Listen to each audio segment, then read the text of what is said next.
For nearly 2 decades, Nicole Kidman learned how to survive without making noise. She learned how to smile when her private life was fracturing, how to protect children while protecting a public image, and how to love someone whose demons never truly left the room. When her marriage finally ended, she didn't give interviews to accuse, didn't write memoir pages to attack, and didn't raise her voice. Instead, Nicole Kidman did something far more unsettling. She spoke calmly, honestly, and in fragments that, when placed together, quietly revealed a truth many had refused to see. The silence that carried everything. When Nicole Kidman filed for divorce in Nashville after 19 years of marriage, the paperwork itself said very little, but the timing, the restraint, and the emotional context spoke volumes. By that point, the separation was not sudden, and it was not impulsive, because sources close to the marriage later revealed that the couple had been living apart since the beginning of summer, quietly drifting into parallel lives long before the legal line was drawn. What made the moment so devastating was not the filing itself, but the realization that Nicole had been trying to hold something together long after it had already begun to collapse. Friends described her as exhausted rather than angry, worn down by years of emotional vigilance that required her to be both partner and stabilizer, both wife and emotional anchor, always alert to signs that the ground beneath her family might shift again. This wasn't unfamiliar territory for her. Years earlier, she had lost not just a marriage, but daily access to her adopted children after her divorce from Tom Cruise, an experience that left a scar so deep it reshaped how she understood motherhood, control, and survival. That wound never fully healed, and it quietly informed every decision she made in her second marriage. What Nicole never said directly during the divorce proceedings was that she had been fighting to save the marriage, not for headlines, not for appearances, but for her daughters, for the stability she had once been denied, and for the version of family she believed could still exist if she carried enough weight on her own shoulders. Insiders later confirmed that she did not want the marriage to end, and that realization reframed everything that followed, because it meant the divorce was not an act of rejection, but an act of self-preservation. By the time the court finalized the divorce early in the new year, Nicole was no longer trying to fix what was breaking her. She had reached the point where silence was no longer protection, but clarity, and where walking away was not abandonment, but survival. The man she kept saving.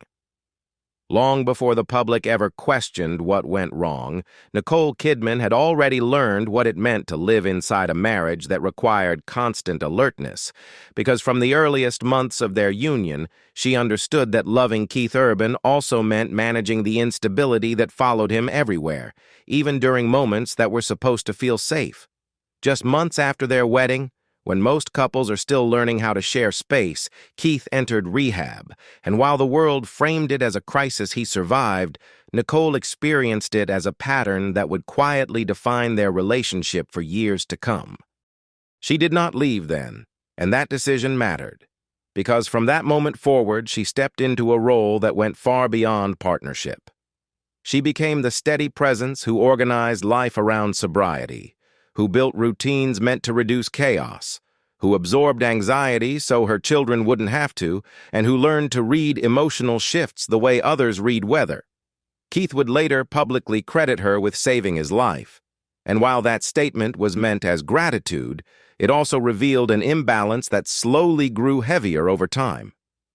As his career demanded constant touring and exposure to temptation, Nicole structured her life around containment, choosing predictability over freedom, stability over spontaneity, and silence over confrontation. Friends noticed that she carried the emotional responsibility of the marriage almost alone, not because she wanted control, but because she feared what would happen if she let go. The irony was cruel. The more she tried to protect the family, the more she felt trapped inside the role of caretaker, and the less room there was for her to simply exist as a partner rather than a safeguard. Keith, for his part, struggled with that dynamic. Being loved for vulnerability can eventually feel like being reduced to it, and insiders suggested he resented feeling constantly monitored, even when his behavior no longer justified suspicion.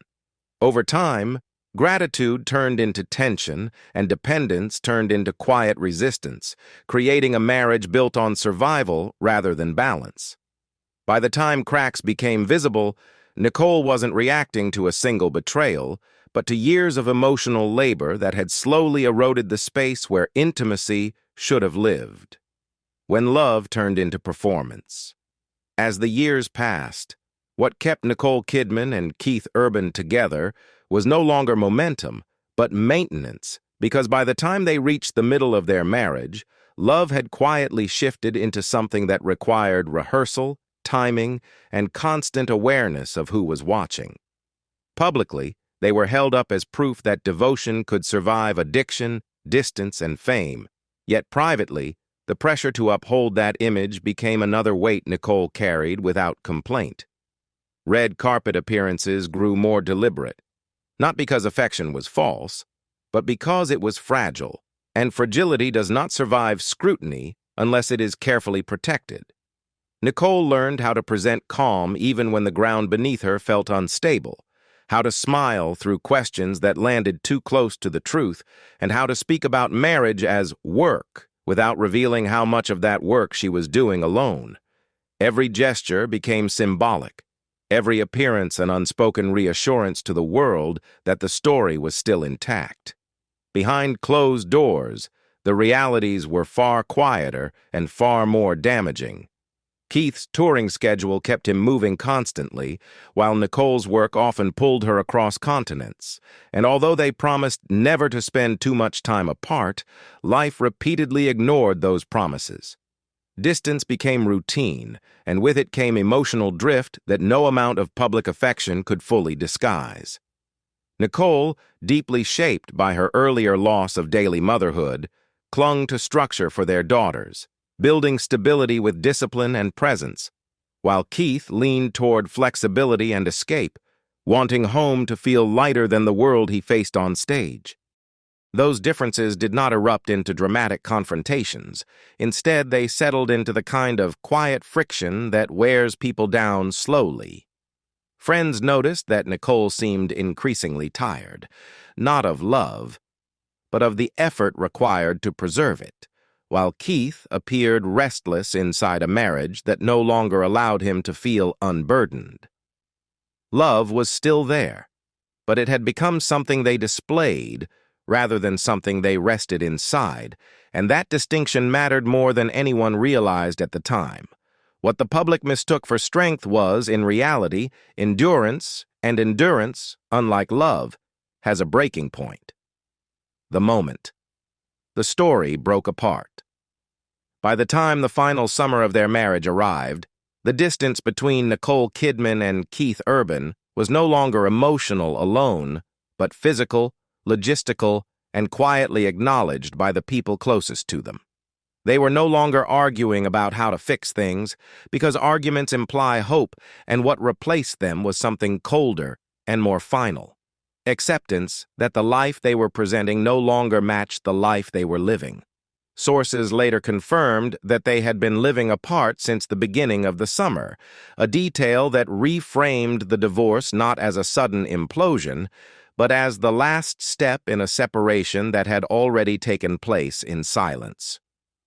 Nicole did not rush to announce anything, because she was still processing the weight of what ending a 19-year marriage truly meant, especially as a mother who had once lost daily access to her children after her first divorce.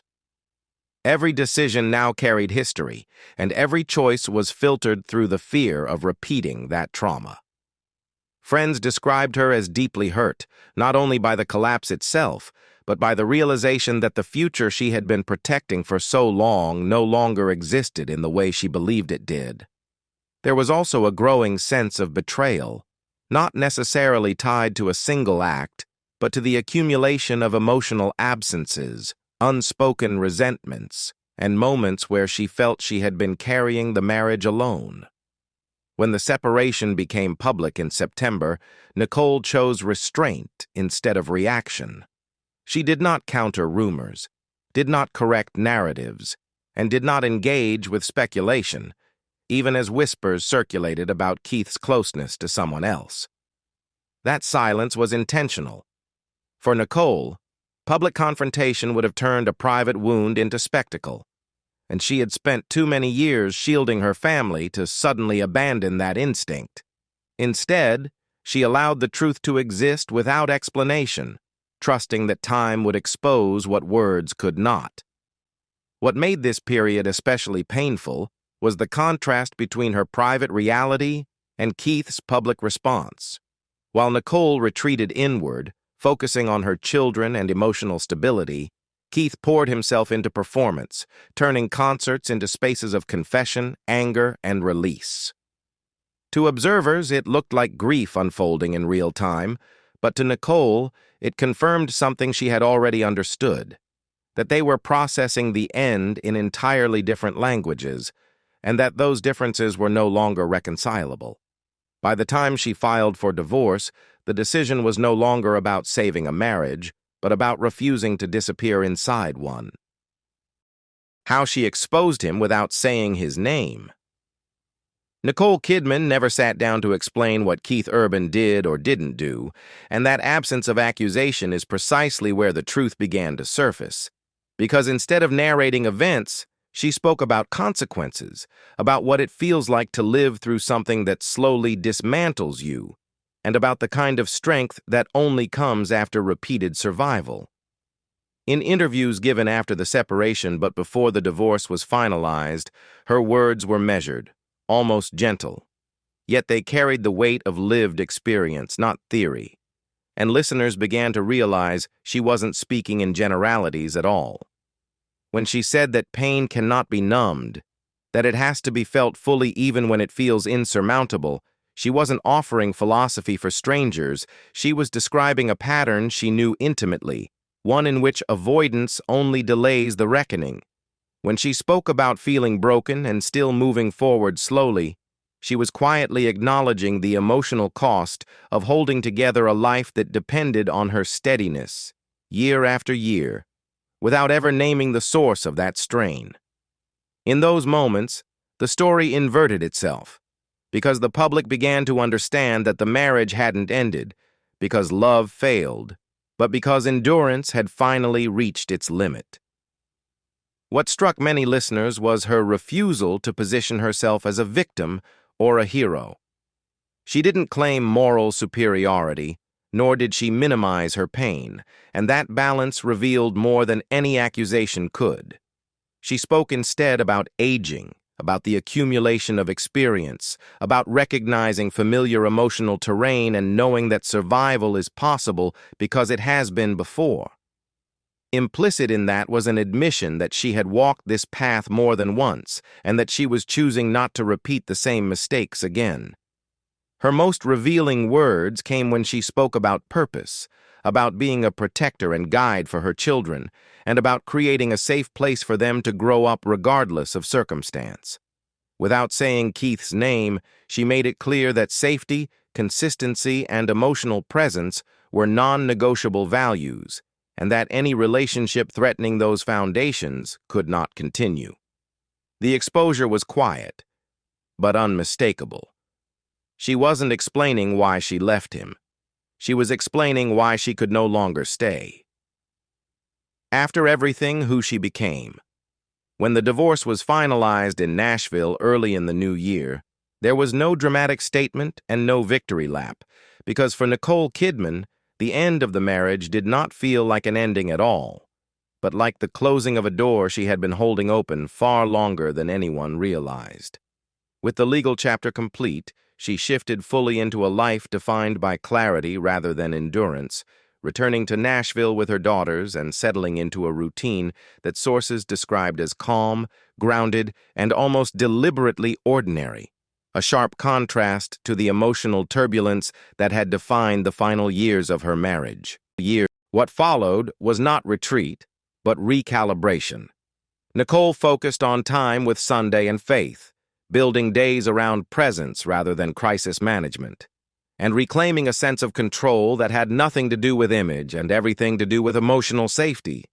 The custody arrangement reflected that shift, with the girls living primarily with her while maintaining a relationship with their father without conflict, drama, or public warfare, reinforcing the idea that her priority was not winning, but stabilizing. Friends noted that she appeared lighter, not because the pain had disappeared, but because it was no longer being suppressed. Professionally, she leaned forward rather than inward, preparing for a year filled with demanding projects, yet speaking openly about the wisdom that comes from survival rather than success. When she said she was grateful simply to still be here, to still be working, still mothering, still creating, it reframed the narrative entirely. This was not a woman emerging from divorce bitter or exposed, but a woman who had finally stopped protecting a story that no longer protected her. In the end, Nicole didn't expose Keith by recounting his failures. She exposed the imbalance by demonstrating what it looks like when someone chooses peace over performance, boundaries over rescue, and truth over silence. The most revealing act wasn't what she said, but what she no longer needed to explain. Do you think Nicole Kidman handled the end of her marriage with strength? Or do you believe there's still a side of the story we haven't heard yet? Let us know in the comments. And if you want more deep dives into the real stories behind Hollywood's biggest breakups, don't forget to like, subscribe, and turn on notifications so you never miss what comes next.